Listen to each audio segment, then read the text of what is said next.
Salut, c'est Rado, content de vous retrouver pour la mise à jour de l'analyse technique du CAC 40 et Jérôme Powell a jeté un froid glacial dans la salle de bal. Il a retiré le bol de punch et tout le monde se retrouve le verre vide. Tout le monde en a pris pour son grade, ceux qui espéraient une baisse des taux importante, ceux qui espéraient qu'il annonce ou qui ne contredisent pas la mise en place d'une réserve de Bitcoin, ceux qui espéraient que l'or montrait tout ce beau monde a été déçu. Il a dit qu'il n'était pas prévu dans les statuts de la Fed qu'il accumule du Bitcoin. Donc ceux qui espéraient un regain d'achat, on a eu pour leurs frais. Le Bitcoin et les cryptos de manière générale abandonnent beaucoup de terrain ce soir. L'or également n'est pas à la fête, puisque il a dit que les taux ne devraient pas baisser aussi vite que les marchés espéraient en 2025, qu'il y avait un peu d'inflation et que les chiffres de l'emploi sont bons, donc il n'y a pas véritablement de raison de baisser les taux. Donc les marchés n'ont pas apprécié non plus, l'or n'a pas apprécié non plus parce que le dollar est monté. Bref, tout le monde en prend pour son grade. Et du coup, ça va contre l'idée qu'on se faisait du rallye de Noël qui risque de prendre du plomb dans l'aile. Au moins, ça rime. On va voir. Alors, je pense qu'il faut partir des marchés américains parce que comme d'habitude, ils sont directeurs et ils vont donner le là pour la suite. Le SP500. Bon, vous savez, ça fait des semaines et des semaines, voire des mois que je vous montre la structure du marché. La structure du marché, il faut la suivre parce que c'est justement une façon de voir s'il faut privilégier les achats ou les ventes. Là, on était en structure baissière. Ok. Puis là, on était en structure indéterminée. Pourquoi ? Parce que dans un premier temps, les creux étaient descendants, les pics étaient descendants. Ça, c'est une structure baissière. Et puis là, les pics sont descendants, les creux sont descendants, mais les pics sont ascendants. Donc c'est une structure qui est neutre. Une fois que l'on s'est retrouvé dans une situation comme ça, on était en tendance haussière. Et tant qu'on n'était pas invalidé à ce niveau, il fallait privilégier les achats. Et on voit que globalement, depuis septembre, on était en structure haussière. Et en ce sens, tous les signaux d'achat méritaient d'être considérés, tous les signaux de vente méritaient d'être mis sous silence. Tant que, en fait, la structure tient. Et là, vous voyez sur l'SP500, on est vraiment à la limite là de la structure haussière. Bon, c'est pas indéterminé pour l'instant, puisque vous voyez les pics sont toujours ascendants et les creux sont toujours ascendants. Mais vous l'aurez compris, si on clôturait en dessous des 5850, eh bien là, on basculerait en tendance indéterminée avec des pics qui seraient toujours ascendants pendant que les creux seraient descendants. Ça ne veut pas dire tendance baissière, ça veut dire indéterminée. La dernière fois que ça s'est produit, c'était là, vous voyez. On était en tendance qui était... Je sais que c'est un peu ennuyeux, mais il faut le faire parce que sinon, après, vous savez pas reproduire les choses. On était en tendance haussière et puis on a casser ce niveau-là de structure haussière. On est donc basculé en tendance neutre.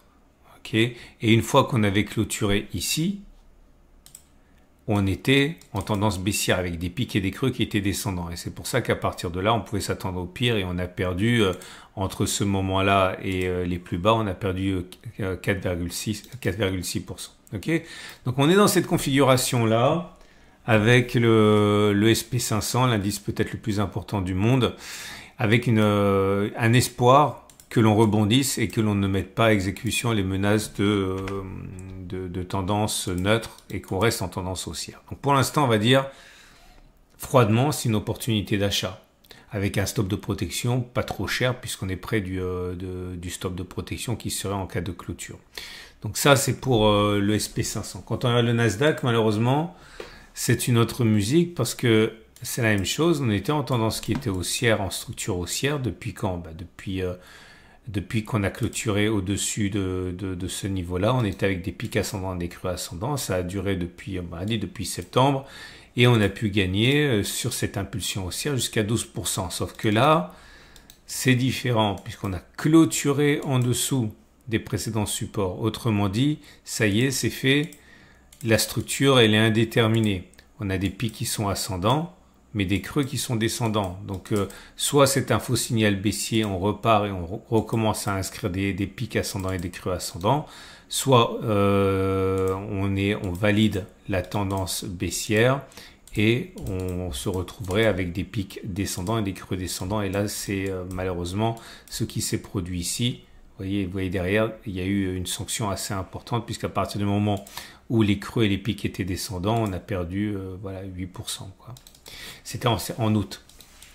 Donc, haussier à la limite sur le SP500, neutre déjà sur le Nasdaq. Pour le CAC 40, et ben voilà, c'est dommage, mais c'est le problème.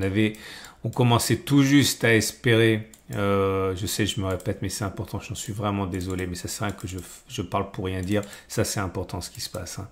On était en structure qui était baissière, on a basculé en structure qui était neutre, puisque les pics étaient à présent ascendants pendant que les creux étaient descendants. J'espérais qu'on ait une correction et que derrière, on inscrive un plus haut nous faisant basculer dans une tendance haussière avec des pics ascendants et des creux ascendants. Bon, c'est pas pour tout de suite, je pense. C'est pas mort, hein. C'est pas mort, puisqu'on est toujours en tendance, on va dire, structure neutre, mais il faudrait pas clôturer en fait en dessous des 7080. Mais ça remet sérieusement en cause quand même le rallye de fin d'année, cette histoire. On verra. En tout cas, et avant que j'oublie, il est clair que dans ces conditions, j'avais dit que je renforcerai en cas de contact avec la M20. Il est clair que demain, on va toucher la M20, mais que je renforce pas, hein. C'est trop risqué là. On en est donc à espérer que ça tienne. J'ai rien d'autre à dire. Ça dépasse le cadre des petits backtests là on est dans du travail de structure, dans du travail de fond. On va voir ce qui va se passer. Si les compteurs étaient arrêtés maintenant, je vous dirais que la tendance elle est neutre, que c'est bien parti parce qu'on est au-dessus de la M20, etc. Mais voilà, demain de plein fouet, on va ouvrir avec une baisse. J'ai envie de dire que le niveau à surveiller, c'est le niveau de clôture. Okay, alors si vous êtes du genre agressif, vous pouvez tenter d'acheter en vous disant non, le rallye de fin d'année aura lieu, ça va corriger, on va peut-être aller chercher, tant qu'on ne clôture pas en dessous des 7092, on n'a pas remis en cause le scénario de tendance haussière, hein. Vous l'avez compris, il faudrait vraiment, je le répète, clôturer en dessous des 7093 pour avoir des pics qui seraient ascendants, des creux qui seraient descendants. Donc une potentielle tendance baissière derrière. Pour l'instant, c'est pas le cas, donc vous pouvez totalement envisager d'acheter, parier d'un point de vue assez optimiste sur une forte correction au pire de la panique, et puis derrière repartir. C'est absolument pas impossible. C'est pour ça que mon stop de protection, il était loin. Ok, il était là. C'est-à-dire que j'accepte moi l'idée qu'on fasse ça. Et avec un peu de chance, on aura droit à notre marché de Noël, à notre rallye de Noël. Mais bon, c'est un peu risqué. Spéculer à la baisse, c'est risqué aussi, vous l'aurez compris, parce qu'on n'est pas en tendance baissière sur le SP500 et on n'est pas en tendance baissière sur le CAC. Donc, parier à la baisse à partir de maintenant, c'est parier sur le fait que la structure va s'invalider. Il faut bien comprendre que c'est pas acquis, hein. Voilà. Bon, bah, j'espère qu'à défaut de vous avoir proposé un backtest peut-être un petit peu superflu et anecdotique dans une considération aussi importante de fond qu'aujourd'hui, mais j'espère quand même que ça vous aura apporté quelque chose. Excellente journée, j'espère que vous ne perdrez pas trop de plumes là-dedans. Suivez la vidéo sur les ETF qui va venir sur les zones d'accumulation rationnelle, parce que trader qui pleure, investisseur qui rit. Vous l'avez déjà entendu, c'est normal, c'est de moi. À demain pour la mise à jour.